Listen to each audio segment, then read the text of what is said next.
to this morning's online Bible study. Whether you're tuning in at Twitter or Periscope at Bible Study Cam, whether you're on Facebook.com/reflective Bible study, whether you're at YouTube at the Online Preacher, or even if you're at the onlinepreacher.com/live, wherever you happen to be tuning in, whether it's one of those places or somewhere else, whether this is on live or on replay, I want to welcome you to this morning's online Bible study. And this morning, we're going to be focusing in on Jesus' visit to Martha's house. And we've got this introduction to Martha and her sister Mary. And in this short little passage, we have an amazing idea and an amazing theme that is very relevant for our hectic, busy, you could even say crazy lives today. And personally, I actually really needed to see this passage this morning. So in case you're interested, this Bible study insight is really as much for me as I hope it will be for you. So let's dive into this passage and uncover something critical and crucial that is, you could even say, vital for our relationship with God. So this is Luke chapter 10. We're going to start in verse 38, and I'm going to read from the New American Standard Bible. Now, as they were traveling along, he entered a village, and a woman named Martha welcomed him into her home. She had a sister called Mary, who was seated at the Lord's feet, listening to his word. But Martha was distracted with all her preparations, and she came up to him and said, "Lord, do you not care that my sister has left me to do all the serving alone? Then tell her to help me." But the Lord answered and said to her, "Martha, Martha, you are worried and bothered about so many things, but only one thing is necessary. For Mary has chosen the good part, which shall not be taken away from her." Now, it's really easy to jump to the end point and say, well, Martha's distracted and busy with so many other things like being a good hostess. Because she's got these, you could even say they're high profile, these famous people visiting her house. And she wants to make a good impression. And so she's busy doing all of the detail work, getting the meal ready and the food ready and things set out and picked up and just being a good hostess. But Mary, on the other hand, who Martha feasibly had invited over to help her, it's possible that Mary lived there too, but if Mary didn't live there, or even if she did live there, one expectation that you could understand would be that Mary would also be helping. But Mary isn't. Mary is sitting listening to Jesus. And it's interesting and easy because we jump on Martha's case because, hey, Martha should be sitting down and listening to Jesus, but that's probably not Martha's personality. We see in these two sisters two opposite personalities, one very outgoing and very driven and very task-oriented, and another one who is not so outgoing and a lot more people and relational focused. And I don't think that either one of these personalities or character traits are wrong, but where we get into trouble is if we try to expect other people to match our character traits. If we're an outgoing, driven, get-it-done sort of person, then it's going to do no good to push other people to be like us, especially when they're not as driven and a lot more relational and maybe a lot more slow-moving if they decide and make decisions a lot more slowly.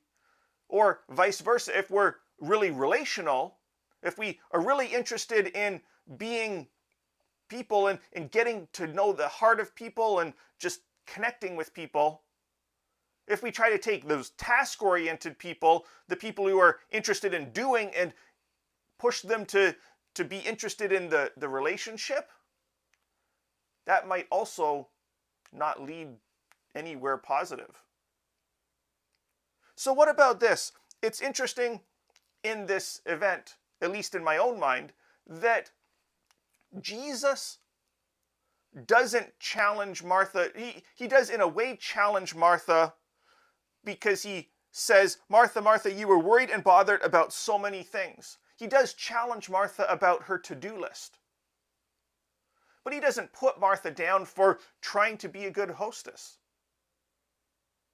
He doesn't put Martha down for just fitting into her personality and her character style. But Jesus does challenge Martha that she is missing the key thing that is important.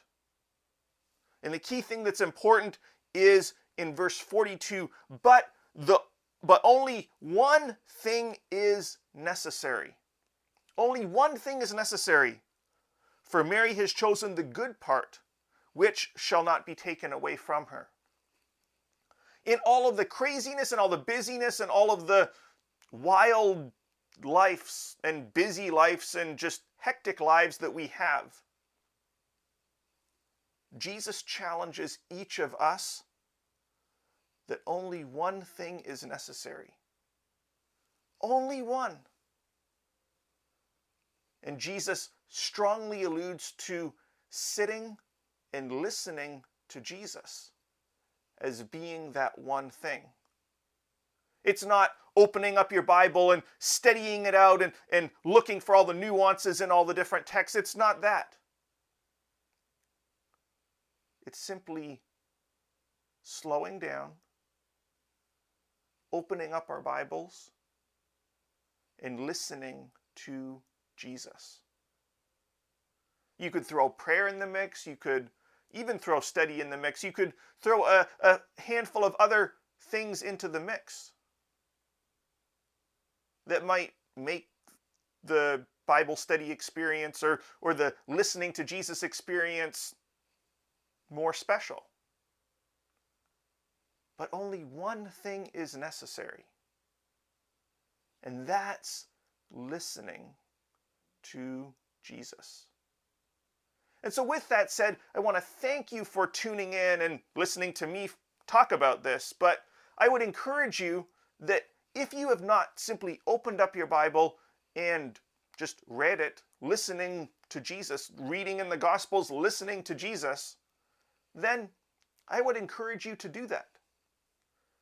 Because that is perhaps the biggest theme that we can take from this passage. And with that said, I want to thank you for tuning in, whether it's on Twitter, Facebook, YouTube, Periscope, any one of those places. And before closing off with the typical closing that I give you, I want to ask you a question. If there is a passage out of the Bible, it could be the Gospels, it doesn't have to be the Gospels, but if there's a passage in the Bible that you want me to discuss or cover in these live streams, then I would encourage you to jump into one of the comment boxes. I know that Periscope's comment stream will end as soon as this live stream ends, but I'll see it even if you record it or even if you save it there.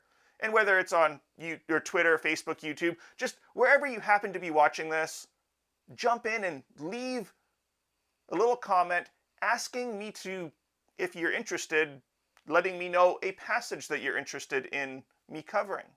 Because I want to collect passages, and I want to cover passages that you want discussed. I know for the last couple months, I've just been seemingly randomly choosing passages out of the Gospels, things that I've been studying in my own journey, but I want to connect with you and connect with passages that you might be wrestling with. And so leave a comment with a passage that you would like me to discuss in it. And also, like I normally do, if I missed sharing something that you want me to share in this passage, then jump into any one of the comment boxes and leave that note for me as well. Because while we are separated physically by distance as well as many other things in this world, let's stay connected digitally and keep our perspective on Jesus. So with that said, thank you for tuning in. Feel encouraged to share this video with somebody that you know might need it, and I'll see you tomorrow.